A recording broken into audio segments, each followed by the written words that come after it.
গত ১৬ই জানুয়ারি ২০২৬ রোজ শুক্রবার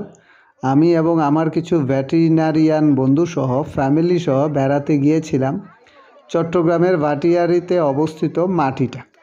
মাটিটা রিসোর্ট সম্পর্কে ইউটিউবে দেখে আমাদের সবারই খুব আগ্রহ ছিল যে আমাদের ডে লং প্যাকেজের প্রোগ্রামটি বা আমরা সবাই খুব মানে একটা ভালো স্মৃতি নিয়ে আসতে পারবো। কিন্তু আসলে রিসোর্টটি এতই ছোট এবং এতই অগোছানো, আপনি যদি পুরা রিসোর্টে ঘুরেন আধা ঘন্টা বা 30 মিনিটের মধ্যেই আপনি বুঝে ফেলবেন এইটার ভিতরে কিছুই নাই, শুধু আপনি কিছু টাকা দিয়ে আসবেন। এবং গেলে রিসোর্টের মধ্যেখানে আসলে সৌন্দর্য বর্ধন বলতে কিছুই নাই। সো আপনি আধা ঘন্টায় যেহেতু আপনার রিসোর্ট ঘোরা শেষ হয়ে যাবে, তাই ওইখানে কিছু অপেশাদার এবং অদক্ষ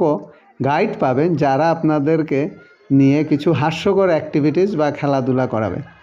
আপনি যদি বাংলাদেশের অন্যান্য 5 স্টার রিসোর্টের কথা চিন্তা করেন, ধরেন সিলেটে আছে দি প্যালেস বা গ্র্যান্ড সুলতান, বা বগুড়াতে আছে মমইন, বা কিছু যদি পার্কের কথা চিন্তা করেন ফয়েজ লেক বা কুমিল্লার ম্যাজিক প্যারাডাইস, তো তাদেরকে যদি আপনি 10-এ 8 বা 9 দেন, মাটিটাকে দিবেন 3। অপেশাদার এবং অদক্ষ